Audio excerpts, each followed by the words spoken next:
Hi, everyone. We're on to our next panel, from probation to prosecution, which is a very long step. There's a lot in the middle, but we have a very good group to talk about what's been going on with probation. This year, there's been a lot of really interesting work that's been done, including from Pew Charitable Trust, the Pew Public Safety Performance Project, and to shepherd us through that and shepherd the panel who'll be talking about where we are going in probation reform this year is Mike Williams, who's a senior manager with Pew's Public Safety Performance Project. Once again, all the bios are in your larger bio sheet, and we'll have a few snippets in the chat room. If you have questions, please put them in the Q&A window, and those that we aren't able to answer, we will bundle it and send to the panelists themselves. We have about an hour and a half for this one. But I'm sorry, an hour and 15 minutes or so we'll try to squeeze a lot in. But it's a great panel. Welcome to all of you. Mike, over to you.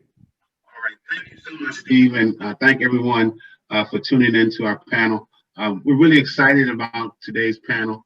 The Pew Charitable Trust recently published a report titled States Can Shorten Probation and Protect Public Safety, showed that long probation sentences are not associated with lower rates of recidivism and are more likely than shorter sentences to lead to technical violations or non-compliance with supervision rules, such as missing appointments or testing positive for illegal substances, as opposed to commission of new crimes. More than 1 in 10 state prison admissions are the result of these technical violations of probation rather than convictions for new criminal offenses. We have a great panel here to discuss probation lengths and recent trends in reforming probation systems across the U.S. Our panel today consists of Tracy Velázquez, research manager at the Pew Charitable Trust and primary author of Pew's report, Marshall Clement, who is deputy director of policy and strategic planning at the Council of State Governments, and California Assembly member Sidney Kamlager, who represents the state's 54th Assembly District. In 2020, Assemblymember Kamlager passed AB 1950, the most transformative probation reform legislation in the country. The bill set maximum probation terms of 2 years for felony offenses and 1 year for misdemeanor offenses. So we'll start off with Tracy giving us an overview of some of the highlights from her report. Tracy? Thanks, Mike, and thanks for having us on this panel. I'm going to give you a fairly brief overview, and if there's questions, we can talk about them later. But overall, our report had 3 key findings that I'll talk about today. The first finding is that there's great variation between states, both in how long people can be sentenced to probation and how long they actually serve on probation. When it comes to actual time spent on supervision, it really is a matter of probation by location. Calculating probation lengths from national data showed that while the national average length of probation term is almost 2 years, this varies greatly by state, from less than 10 months in Kansas and Massachusetts to almost 5 years in Hawaii. So where you live really is going to play a big impact on how much time you spend on probation. Where a person lives also determines how long they can be sentenced to probation for. We did a 50-state scan of state statutes with the National Conference of State Legislatures, and what we found was that while 1 in 3 states has a maximum misdemeanor probation sentence of 2 years, for 16 states, the maximum probation sentence can be 5 or more years for a misdemeanor. Similarly, while 5 years is the most common probation sentence for felonies, a number of states have longer probation sentences for felonies. And in 19 states, the probation sentence can be the maximum incarceration sentence for the underlying offense, or it can be at the complete discretion of the judge. So there's a lot of variance in terms of how long people spend on probation and how long they can be sentenced to probation, depending on where they live. The second finding of the report is that many people, particularly those who have been successful for their first year on probation, they could have served shorter terms of probation with there being no impact on rearrest rates. So prior studies have shown that if people on supervision are going to reoffend, it's usually early in their term and often within the first year of probation.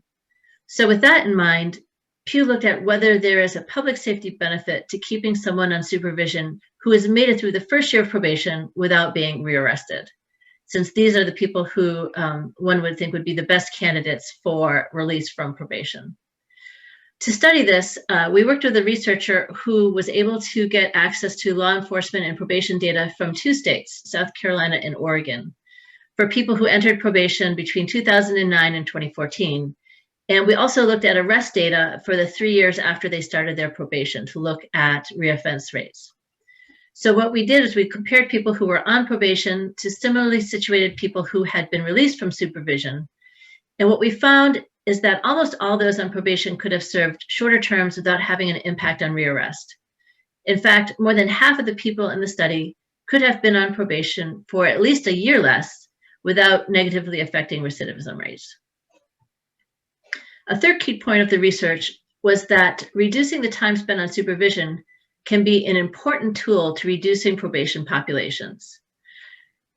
What in terms of the research we just talked about that we did in South Carolina and Oregon, what we saw was that if people's probation terms could have been dropped to the shorter lengths that we saw that they could have been, South Carolina could have reduced their average daily probation population by 1/3, and Oregon could have reduced theirs by about 44%, so almost half.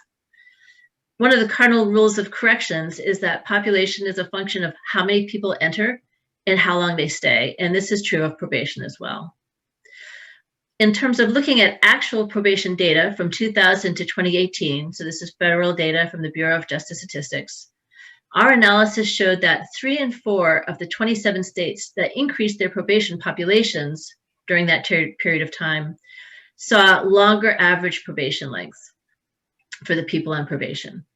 On the flip side, most of the 23 states that lowered their probation populations also decreased their average length of probation. In fact, 3 states had higher admissions in 2018 than in 2000, but they were still able to drop their probation population due to shrinking lengths of supervision. So looking at probation lengths is really a way that you can look at reducing your probation populations. Finally, we noted that while there are mechanisms available to let people off probation early, the availability of these varies by state. While most states give the court's discretion to end probation sentence early for someone, we know that this doesn't always happen if it's really dependent on total discretion of the courts. So what we saw was that many fewer states have statutes outlining ways to end probation, such as clear processes for recommending early termination for someone who's doing well, or a mandatory review for early discharge at certain set times so that that person goes in front of the court and a case can be made for their being released from supervision. Only 16 statutes at the time that we did our study allowed people to actually earn time off of their probation sentence. The idea of earned time credits is that for every month that you're on probation successfully, you can have a certain amount of time. Oftentimes it's a 1-to-1 ratio of having your probation sentence reduced. So there's only a handful of states that have this as a mechanism.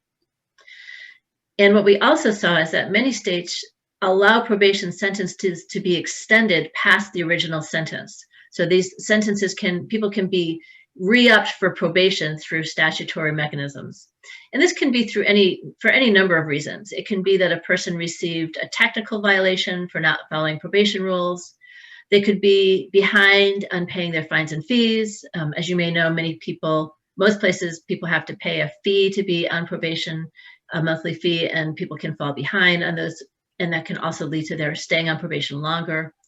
Or in many states, a judge can just decide that a person in their own judgment is not ready to be discharged without giving any sort of a more concrete reason at all. And so probation lengths can end up well beyond the statutory maximums that we discussed earlier, since judges often have discretion to extend these terms. With 1 in 72 adults in the US on probation in 2018, and the challenges of both being on supervision and supervising others being exacerbated lately by the ongoing pandemic, finding ways to reduce supervision populations, including by reducing term lengths, is becoming even more urgent. And with that, I'd like to thank you and happy to answer questions later. And I'll turn this back over to Mike. I'm going to go to Assembly Member Kalmager. She may have to jump off to go cast an important vote, and I want to make sure that her voice gets heard in this discussion, because I think it's super critical and really important. Assemblymember Kalmager, I mentioned that you shepherded the bill that shortened probation lengths for both felonies and misdemeanors in California. Can you talk a little bit about what prompted you to push for the passage of AB 1950? Yes, thank you, Mike. And for the record, I'm here in Sacramento and we're getting ready to vote on a bill that would allow our schools to reopen. That's very important, and I don't want to miss a vote. So I'm not distracted. I'm just also watching to figure out when it comes up. I pushed for the passage of AB 1950 for a number of the reasons that were actually shared and illustrated by Tracy and what came out of the Pew report. You know, the reality is that the status quo here in California has to change as it relates to probation. We talk often and vocally about prison issues, about law enforcement issues, but the silent bondage that people don't discuss often is probation. And it is as much about tethering folks to the threat of incarceration as it is fines and fees and an economic structure really designed to keep people poor. You know, it is racial, it is cultural, it is regional, it is class-based, and probation is arbitrary. It also cripples subcultures and economies across the 58 counties that are represented under the state of California. And it is the most widely used form of correctional control here in California. Over 300,000 folks are in probation. Discretion is arbitrary in terms of how it is offered. The technical violations are also very haphazard and inconsistent. Every single stop that you make during the course of time that you are on probation comes with some sort of fine or fee, and essentially you are paying the state or the county to be on probation. And no part of it are there discussions about rehabilitation. And when John Augustus, you know, the father of probation, kind of talked about what probation would be, this is not what he imagined. It was about how do you sort of rehabilitate white men back into society so that they can go back home to their families, so that they can be upstanding citizens and employees or employers, and they can get back to the business of being an integral, giving beneficiary of a system into a system. And that's not what probation looks like now. It over-targets Black and brown, and there is a threat to incarceration. It separates families. It creates extended poverty with families, and it creates a record that stays with you forever. So those are the reasons. Those are the reasons. Thank you so much. That is great. Now, Marshall, you actually get to take a look at probation systems across the country and nationally. Why should we care about these issues, and what are the implications that you see at the national level for extended lengths of probation terms? Sure. Thanks, Mike. I want to provide a little bit of context for this question of the length of probation terms, because I think we talk about probation, parole, supervision. These for the broader public, I think are often used interchangeably or not clear in terms of the distinctions. And as the Assembly member mentioned, there's been a lot of focus on people coming out of prison, onto parole supervision, but much less focus by the public and policymakers until recently around the much larger issue of probation. So first, I think it's important just to appreciate that probation is the most widely used but least understood alternative to incarceration. And out of the criminal courts, there are 3 to 4 times more people sentenced to probation each year than that are sentenced to prison. That means there are 3.5 million people on probation in this country compared to just under a million on parole supervision. So it's a big system. We're talking about something that impacts a lot of people's lives. That said, it is relative to prison cost effective. In Kansas, for example, a year on probation costs 1/10 that of a year in prison. And in other states, the savings are even greater. So we know it's less expensive, but we need to ask, is it more effective than prison? Will it make people more or less likely to reoffend? And the research that's been done on this that tries to control for all the factors that might lead someone to one sentence or another consistently finds that recidivism outcomes, either rearrests or reconvictions, tend to be the same or higher among people sentenced to prison compared to probation. So the challenge comes, as the Assembly member mentioned, and as you mentioned at the top, in terms of what happens when this large number of people fail to meet the conditions of their supervision. And so the second big point I think everyone needs to appreciate is just the role that probation violations play in driving prison populations. The Council of State Governments Justice Center, the organization I work for, conducted research across all 50 states and found that 23%, nearly 1 in 4 people sent to prison, came from probation supervision.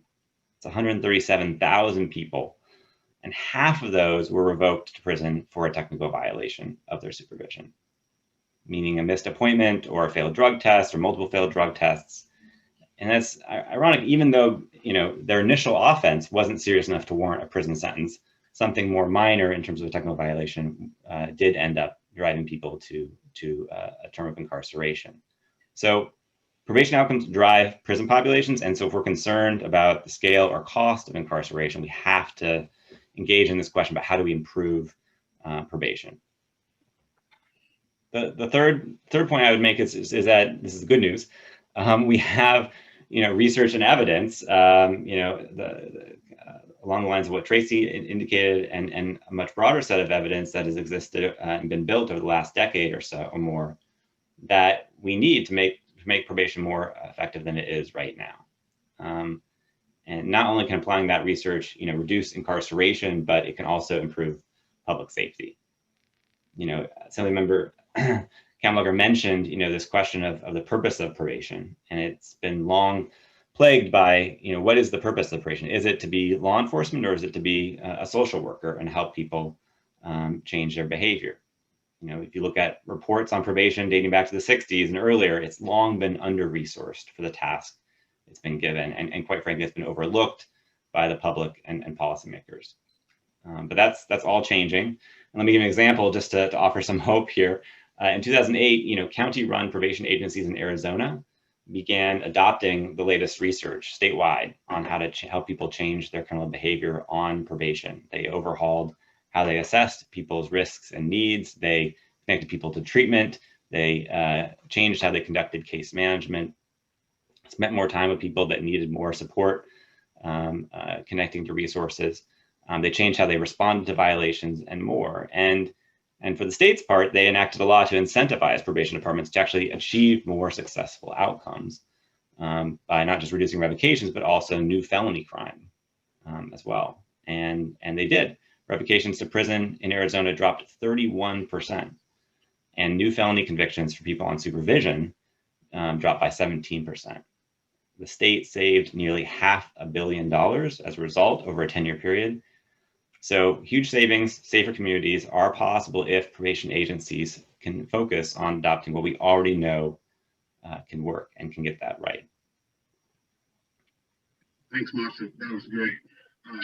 Tracy, as a researcher in this field for a long time, and you've looked at these issues from multiple different angles, do you find that probation can be an effective alternative to periods of incarceration to our nation's jails and prisons? Well, to riff a little bit on what Marshall said, I think from what he mentioned that that prison was no more effective and was often less effective in terms of reducing reoffending than being on probation. And generally speaking, I think what the big picture is that looking at how we can reduce correctional control across the different points so that people are not incarcerated or supervised more than is necessary to achieve their public safety goals. And I think that what we see in probation especially is that many of the people on probation have substance use disorders, they have mental health issues, and these certainly can be better dealt with in the community than in prisons, generally speaking. However, even on probation, there are also challenges to meeting these needs. And so the answer is both, is probation better than prison, but it's also, are there alternatives to any justice system involvement that we should be looking at, particularly for people who are involved in the criminal justice system because of behavioral health issues? Great, thank you. This is a great segue to my next question for Assembly Member Kalmager, and your timing is perfect. Can you talk about the human cost of long probation terms? And I have to be honest, I cheated and I looked at your testimony that was on YouTube, and you gave some excellent examples of things that you've seen in terms of the human cost of these long and arduous probation terms. Great. And so I'm going to share those with the folks who are participating on this panel because they're real. So on the floor, when I talked about this bill, I mentioned a number of folks who are on probation and what probation has done to them and what it means. Christopher Lalos, a young man who got a technical violation for actually going to visit his mother. But his cousin, who was on probation, lived with his mother. And so he got a technical. Ulysses Rodriguez had his probation extended because he could not complete the final 12 hours of his community beach cleanup during COVID when the beaches were closed. The probationer said, you didn't complete your hours, I'm going to violate you. Cruz Membrano was violated because he did not keep his probation officer apprised of his desire to rent an apartment. And the probation officer said, you didn't tell me you wanted to move. You have to come to me so I can approve you signing a lease or even going to look at an apartment. A grown man, essentially, being asked to have his probation officer approve where he wants to live. And he was not on probation he wasn't on a sex offender registry. He wasn't not supposed to be living like 500 feet or 2,500 feet from a school, none of that. Roderick Sutter was violated for moving 4 miles from Compton to Linwood because he also signed a lease without the probationer's approval. And if anyone is from the Southern California area, Compton and Linwood are neighboring communities. Crystal Rios was attending community college to be a nurse, and the class was at the same time as her regular scheduled meeting with her probation officer. And her probation officer refused to move her time for her check-in meeting and said, you have to make a decision between going to school to become a nurse and keeping your appointment because I won't move it. Those are real life examples of what it means to be on probation. And when you are asked to live that way, where you have to have someone essentially approve how you live 24 hours a day for as long as they decide to keep you on probation, at some point, you are guaranteed to mess up. You are guaranteed to violate. I make a joke, that it is very hard for people to be on extended diets. It is very hard for people to be successful on extended periods of probation.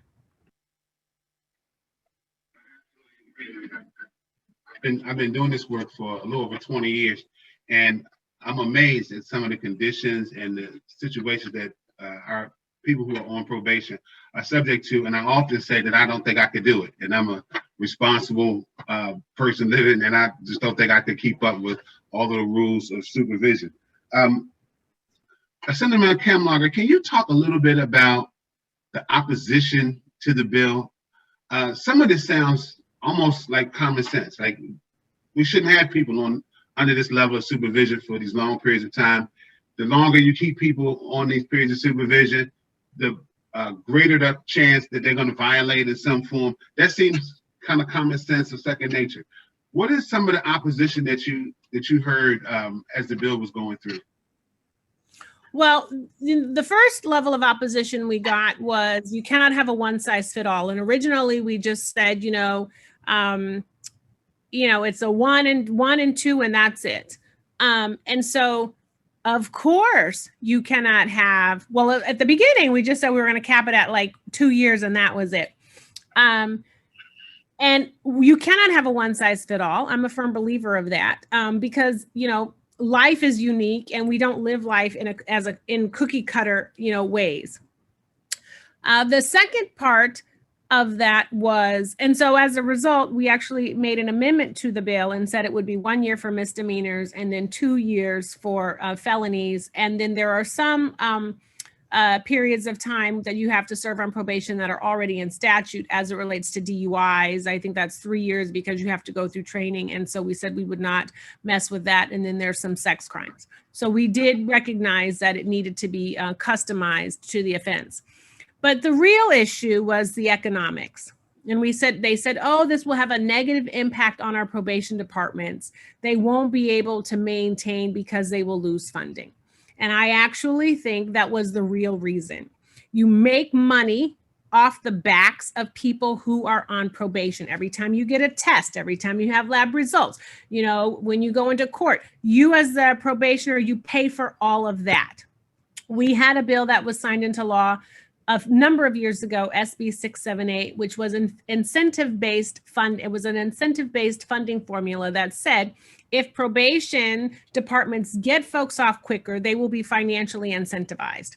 So the goal is not to say, I need to make sure that I have folks on for as long a time as possible so that when I get them off, I can get an incentive bump financially. We should be rethinking that formula and say, why don't I get as many people off quickly so that I can be rewarded through this incentive funding, rather than assuming that people are going to fail, wanting them to fail, or maybe not doing my job to help them rehabilitate quickly. And so my default needs to be keeping them in a system for as long as possible.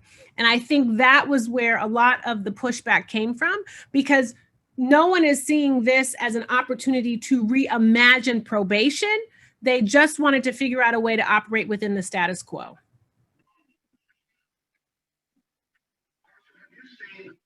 Other approaches to this funding problem? We at Pew, through our technical assistance and other work that we've done, we often see this as an issue with departments not wanting to commit to reforms because of some of the funding that goes along with these supervision caseloads. Have you seen any of that from your end? Well, go on. No, or are there alternatives? Are there alternatives to these funding models? So it's very spotty because different counties do different things. But in Los Angeles County, we have ODR, we have the Office of Diversion, and they're really good. It's actually run by a former judge who's very interested in reform. And so they work to kind of cull people out of the system. We also have a collaborative courts program, which is self-funded. So, we could have a different conversation about that. And they work to actually bring a number of stakeholders together to try to figure out how to help someone so that they're not in the system. ODR, interestingly enough, also gets money from SB 6, the 678 model. And so probation uses the success of ODR to help its numbers show that it's being successful as a probation department, but it still gets the money and then grants it out. So I actually think we should be decoupling those kinds of programs so that we can, direct the money to the programs that work and that are mostly focused on rehabilitation, rather than figuring out ways to tether someone to a system for a really long time and then kind of, use economics to figure out when it makes sense, to sort of, kick them off of probation or release them. Absolutely. Tracy, any thoughts on that? Well, I think what some of these issues underscore is this is a massive system, right? 3.5 million people on probation, hundreds of agencies, sometimes run at the state level, other times run at the county or even municipal level. I think in Ohio, there are 187 different probation agencies operating within that one state. And whereas in other states, you might have one agency providing probation supervision for the entire state. And so how states and policymakers and leaders go about reforming and improving the probation system is hard to get your hands on, right? Because it's a patchwork system, but it's a monumental task. I think what should give us hope is that we see states like California, Arizona, North Carolina, others that Pew and CSG and CGI and others have worked with over the years adopt reforms and take a closer look at how to move probation from a system that is too quick to violate and incarcerate to one that is really focused on improving success and public safety. And we see success in states that have taken those steps, a number of different reforms, from shortening probation terms, either through initial sentencing lengths or through, goal-based or success-based incentives for people on supervision. If they complete their conditions or meet their terms within 2 years, have no violations or no new arrests, just ending the term after an initial period of time when recidivism is most likely. Other states have limited the use of incarceration in response to technical violations. So requiring probation agencies to use community-based sanctions, warnings, other more proportional responses to the kinds of violations that the Assembly member was lifting up that probation officers may be in some cases warranted to respond to, and in many cases not at all. So a big shift at multiple levels, from states, policymakers, to also agency levels, trying to transform their agencies. But there's a lot of agencies out there. There's a lot of probation departments, and it's a large system. And one of the hardest parts about trying to make change in this area is even when policymakers are focused on it, it's incredibly hard to get data about what's actually happening. For example, I think this is an issue, Tracy, not putting on the spot, but that's in the national BJS data. We don't have a good breakdown of how many people of those 3.5 million people on probation, how many are on felony probation or misdemeanor probation, which have usually very different sentence lengths associated with them. We don't know until we did this research in 2019, we didn't know what proportion of prison admissions nationally were from probation or parole violations. In 2017, we surveyed states, and only 11 out of the 50 states tracked and published any kind of recidivism data for people on probation. It's just been less focused on relative to people coming out of prison on parole supervision. Even though the data shows that the amount of incarceration that comes from probation violations is equal to or even slightly greater than that of people on parole supervision. So I think policymakers are starting to recognize the impact probation systems are having on people's lives, on incarceration, on public safety. But the challenge to fix it is one that's going to require better data, strong leadership and sustained leadership at the agency level, and a shift in state policies that determine the size, scale, scope, and response that probation agencies employ. And just to sort of build on that, when we were doing the report, we really wanted to look at racial and ethnic disparities in probation lengths, and we just did not have the data to figure this out, because we know that African Americans are disproportionately involved in probation. Their numbers are much higher on the probation in terms of, like, the average is, I think, 1 in 73 Americans. I think for African Americans, it's closer to 1 in 50. But when you think about the two pieces of how long someone spends on probation, you could be sentenced to probation for a long time. You could be sentenced to a longer length of probation than someone else for the same offense. It's all that discretion that the Assemblywoman was talking about. So that could lengthen some people's probation. On the other hand, you could have certain people who are violated more quickly. So if you get violated after 3 months, suddenly your probation is 3 months long, right? And then you're in prison. So it's really hard to disentangle where the disparities are in the system. Like, we know that they're there because of the stories and the anecdotal evidence and just the sheer numbers, but it's, I think, incumbent on us as a field to really push harder on systems to give us the data that we need to see how this system of millions of people affects some people more harshly than others. Thanks, Tracy. You know, about a year ago, Pew published a comprehensive set of policies that are geared towards shrinking the size of probation systems across the country, improving outcomes, and reducing the number of revocations, particularly those that lead to reincarceration. This document, the title is Policy Reforms Can Strengthen Community Supervision, contains over 50 policies that are geared towards these goals. And it's been a year, and we are working actively to activate this document, right? We really want states to take a look at it. Different jurisdictions have taken pieces of it, but I think, Marshall, you make a good point. Probation is such a wide and varied system.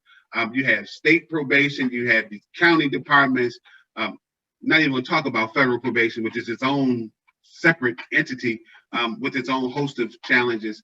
And so how do you grab a hold of a system that's so large and so varied across the country? I think the policy framework that we published last year, I think it's a start. But one of the challenges that I think we're facing now is that how do you get policymakers to care? Like I'm so impressed with Assemblymember Kalmager for caring about these issues, because a lot of state legislatures and governor's offices, particularly in this environment with COVID and all the other things that are going on, this doesn't rise to the top level. And so I'm just curious what your thoughts are around really getting people to care about these issues, and how do we get people to look at the possible reforms to, one, save money, really help people change their lives, the whole rehabilitative aspects of probation, and generally just care more about probation. Any thoughts? That's an open question. Well, I'll start and say that even in California, it's very hard to get these kinds of votes for these kinds of bills. And so what I've decided to do is talk about these issues using an economic lens. And I talk about the value of reimagining these kinds of systems for taxpayers. Because for many of us, we are throwing money down the toilet by allowing probation departments to operate the way they have been. You know, every time someone is violated, every time you're going to court, every time someone is touching that particular case, it is costing us money. And so as we talk about what better government looks like, as we talk about what more efficient and fair government looks like, you know, we can use these economic arguments to make the case. So that certainly, I think, you know, helps for some of the folks who are more moderate.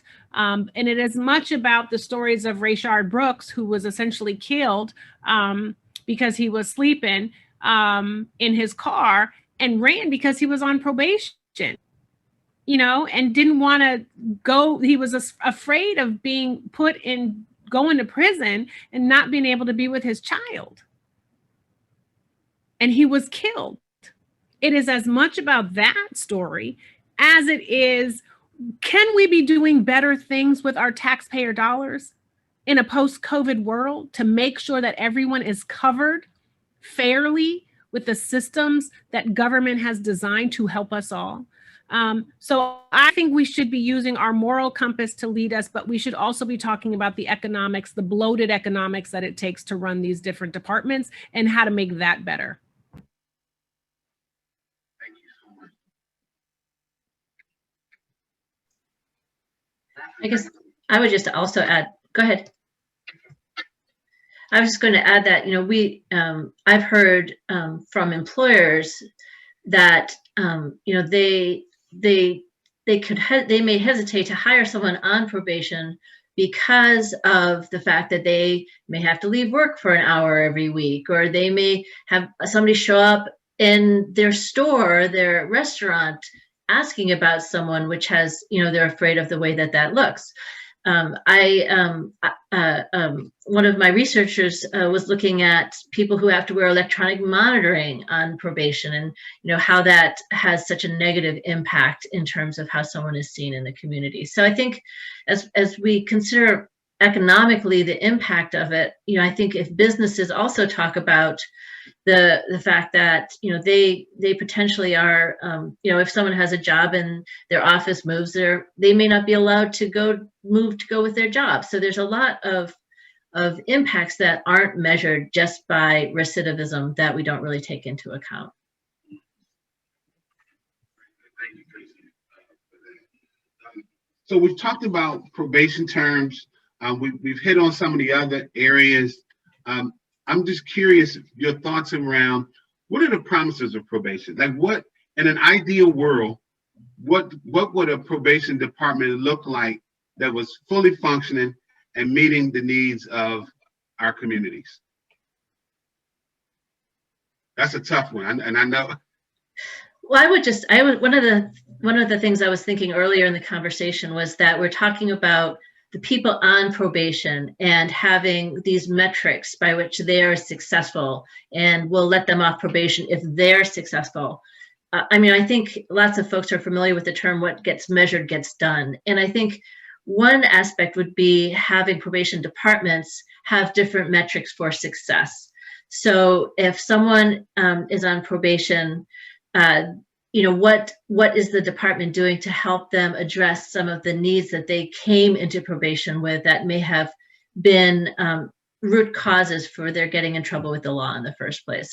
I think that would be one way, is to really look at incentivizing success in terms of reducing, in terms of not just like, revoking folks or checking up on them and being basically a law enforcement function, but really how well are they helping people address their some of their underlying issues?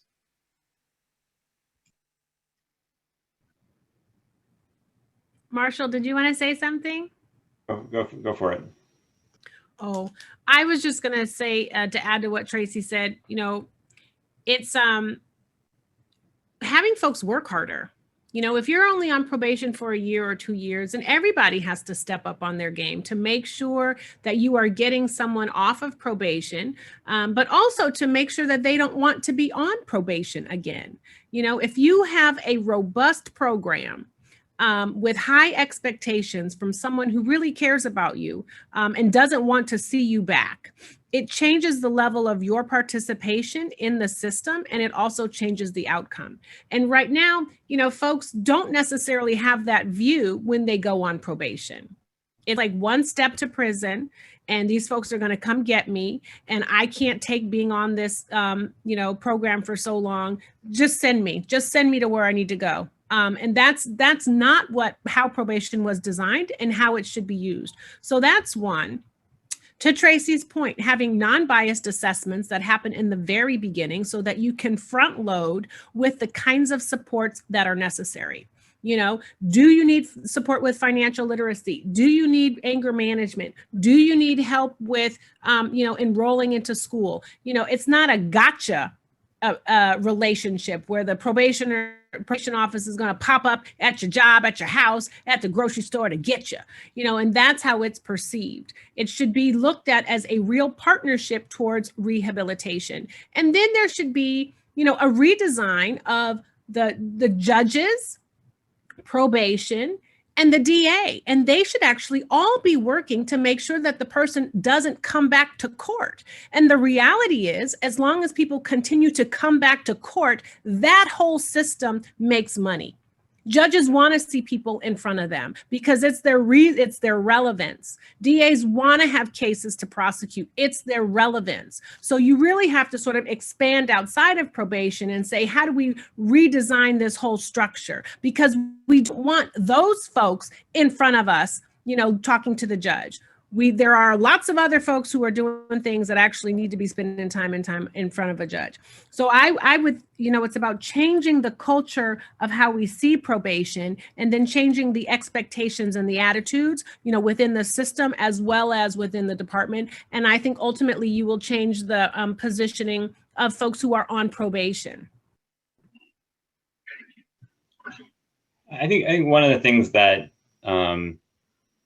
gives me hope in this is that so often when we're talking about models of criminal justice reform or ways to improve people's outcomes and success in the community after a conviction, we're talking about programs that are serving a very small percentage of people. And one of the challenges in those efforts has been how to actually scale those efforts to have an impact statewide.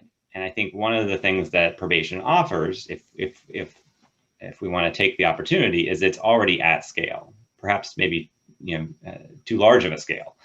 And so it's there. It's an infrastructure, and it's got a lot of problems, but it's also got, again, a lot of promise. And we've seen leaders and policymakers take the good of probation and the potential of probation and really maximize it and scale back or cull back some of the challenges that we've lifted up, be it responses to violations, be it the orientation of probation officers, be it high caseloads that make it impossible for any rehabilitative work or support work to actually go on.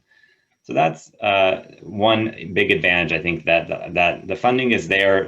It needs to be reallocated and rethought, reimagined, as the Assembly member talked about. You have wildly different situations. You have probation departments where people are paying their own way on probation, as was mentioned.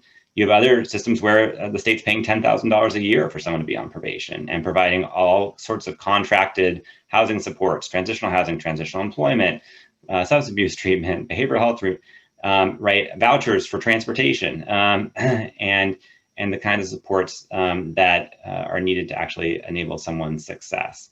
I think two other points that I think we haven't really lifted up, but are critical at the end of the day, beyond kind of policy, is one, Brian Levins talks a lot about this idea of, the coach versus the referee. And so, which is a nice kind of break from the law enforcement versus social worker, debates of old. That coach, holds you accountable, but is ultimately there gunning for your success, right? And that as someone on probation, and that's their attitude and orientation. They don't go soft on you, but they're there to ultimately see you be successful. And that, I think, is a mind shift in orientation in terms of training and how we hire for and how we promote and support the hundreds of thousands of probation officers out there working every day. It's also, we have to recognize that probation officers can't do it alone. That merely having someone meet with you for 5 to 10 minutes once a month and tell you should go attend drug treatment and give you a list of places to call, or maybe even a referral, does not make for success. It takes time. If you're going to learn new skills, whether it be employment or how to stay sober, those skills take hours being put in. And a coach doesn't work with you once a month for 5 minutes. They work with you after school every day or once a week for a significant period of time to build that relationship and that trust. And so we have to fund, we can dramatically scale down and focus probation on people who are most likely to benefit from it, for whom the most good can be done, I think. But we have to also focus resources and probably spend more on those individuals who we do want to assist in that initial first year on supervision when they're most likely to reoffend or fail, and really support them with the services and supports that are going to be needed to enable their success. Thanks, Marshall. I totally agree. And I had a conversation with Brian just the other day, and I told him I was going to be using that whole analogy of coach versus referee. I think part of what we have to do is change the culture of probation departments. I mean, we're in this tail them, nail them, and jail them environment with so many officers. That's the approach. And I think we've done that long enough. And I think that a new approach of this coaching model is definitely worth exploring. And we've seen it tried in places with some success. And so I hope that as we go forward in this, that we see more departments really shift their resources from tail them, nail them, and jail them. Like we get calls at Pew about the about the value of officers carrying firearms. Well, that's a big argument, and maybe there's a place for that. But rather than spend those resources in training officers to carry firearms, let's get our officers some training on coaching and counseling and really providing support services. One of the other challenges that I've seen as we've been going around the country over the last year or two is that the services are dwindling. In many urban areas, services for drug treatment and mental health treatment, they're dwindling. And so departments are going to have to be really creative about providing those services to people on supervision. Because again, the goal shouldn't be to lock people up, but the goal should be to get people off supervision successfully. And then the last thing I just wanted to add, I remember as a young PO going to the American Probation Parole Association conference, and they're talking about evidence-based practices. And then fast forward many, many years later, I went to another conference, and they were still having the same conversation. Well, at some point, we've got to adopt this stuff, right? We know it works, and we've got to roll our sleeves up, and we've got to adopt some of these practices. I want to thank you guys. This has been a great panel. I do want to open up for questions. I don't want us to waste this opportunity. We have a Zoom call full of reporters and journalists, and I think I would like to give you guys an opportunity to just communicate what you want the journalists to know. What are the interesting stories? I think Assemblymember Kalmager talked about the human side of this. But before we go to questions and answers, what do we want our journalist friends to know about these systems and what they could write about that would be really helpful? I'll start with Tracy, and then I'll go to my right. I think one of the benefits of journalism is it allows you to tell longer stories. And one of the challenges that I found in talking about just the data around probation lengths is it's hard to tell some of these human stories of, like, what is it like to, miss a child's graduation because your probation officer doesn't let you go out of state, things like that. And I think to have the journalists really have the opportunity to tell some of those human stories can push us beyond numbers and dollars in a way that my research can't do alone.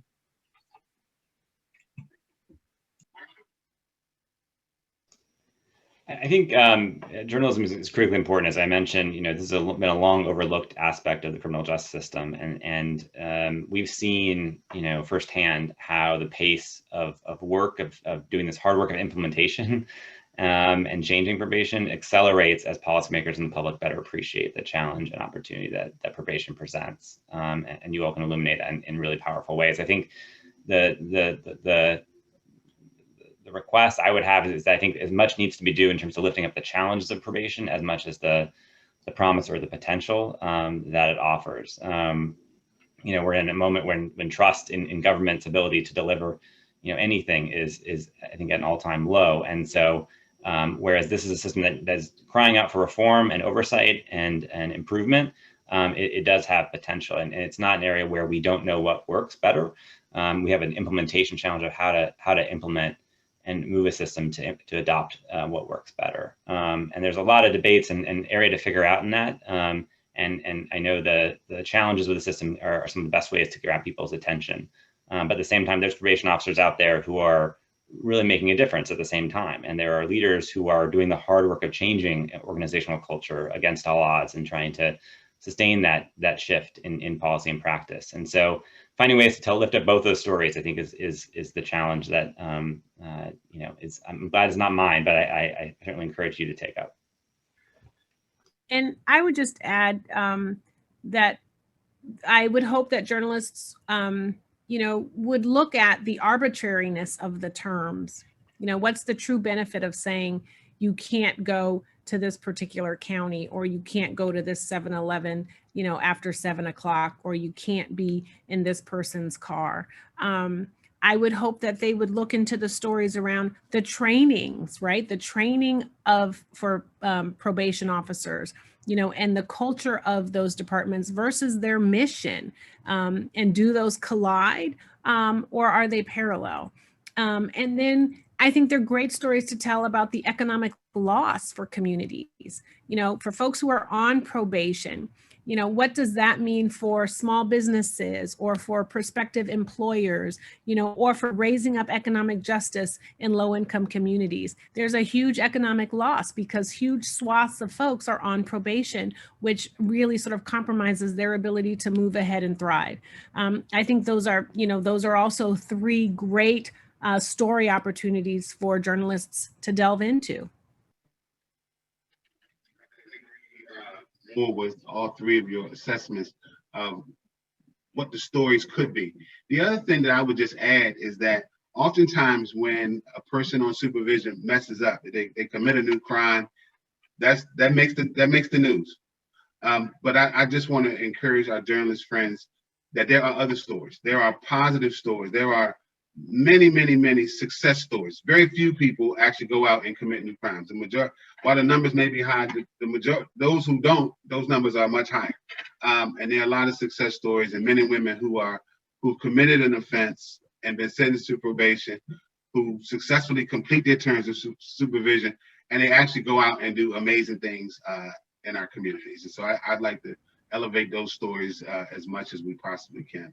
As well. Mike, I just want to say I agree with you, and I wish that those stories they became success because of probation, not in spite of probation. All right, we have one question in the chat box. I'm not sure that this is in our area of expertise, but I'll read the question and we might. I don't have a response. The question is about the percentage of people that have been put to death. Do we think are innocent? I don't know. Anybody want to take that on? I don't have a response to that. That's not okay. Any other questions? Mike, there's a separate Q&A which has about 6 questions in it. Separate. Oh, I'm in the chat. Okay, so I'm looking at the wrong thing. Thanks, Tracy. Let me go to the chat. All right. And I saw one of them I thought maybe I would tackle while you're reading through them. Someone asked about technical violations, and the assembly person also sort of mentioned this around the conditions of supervision. Do we know what the conditions are that people have? And that has been really challenging to find out.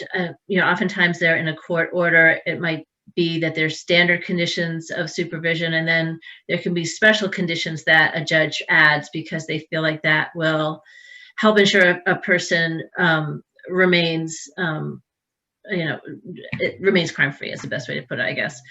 Unfortunately, there's just not a lot of research about what conditions help to protect public safety and what are just sort of a burden for the person on probation, or maybe even, from their perspective, seen as an added punishment.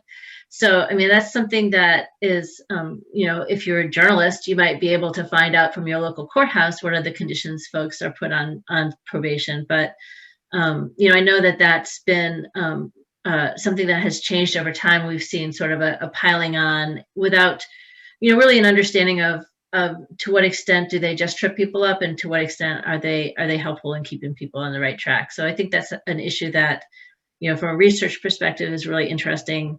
And from a human perspective, plays such a big role in terms of people's success on supervision. I think it's also important that they kind of look at it, how many of those terms, were sort of suggested or made a requirement based on consultation from prosecution. And I think there's a difference between, when a judge is saying these are going to be the terms based on what I've heard, and then with some coaching or suggestion from the prosecution, they might have some additives that then ultimately become very onerous when you're looking at, the complete list of criteria. Yeah, and I was just reminded me, I was talking with someone about it who said, sometimes these conditions are part of plea agreements. And then when the person gets there, let's say they have a needs assessment done and risk and needs assessment done, the conditions may not align with the risk and needs assessment, but it was done administratively through a plea agreement, which may not actually, maybe this is not the way we should be deciding what conditions people are on supervision. Thank you so much. We have a couple more questions in the Q&A section, and maybe our intern, Mike Gelb, can read some of them out, just to relieve the voice pressure on Mike. Sure, I can read one. Yes, go ahead, Michael. All right. Let's see. All right. This one question is from a TCR reporting fellow. This might be a bit outside the scope of this session, but what is the early history of parole and probation, if you know, and when and why did the probation system really start to explode in the US? That could take a whole session to discuss. Well, I guess, go on. No, I was just going to talk. I know about a little bit of the history of it, and it actually kind of speaks to maybe the future of it too. I'm not sure. It was really not seen as someone who was a citizen coming alongside someone. A lot of times it was people who had low-level offenses. They might have had alcohol-related offenses, and they would come to the court, and the court would say, the judge would say, if I knew there was somebody out there to help you, then I wouldn't sentence you to jail. And so probation was sort of that someone who was, whether it was in the faith community or a community leader who would come alongside someone and help them as a mentor. And, you know, I think that that is actually a really interesting model that as we think about what's the future for probation, should we be thinking about how do we involve citizens again in terms of helping people turn their lives around rather than, sort of a governmental entity. So it's just, I was thinking about this the other day about how the past of probation maybe should be more of its future as well. In terms of how it exploded, that maybe Marshall has more insight into, I don't know.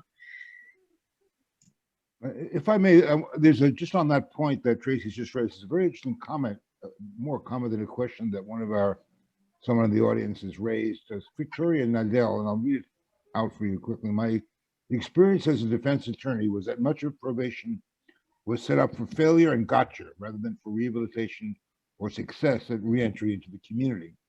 There are specific criteria that were used to violate people. In Massachusetts, the probation officers are officers of the court.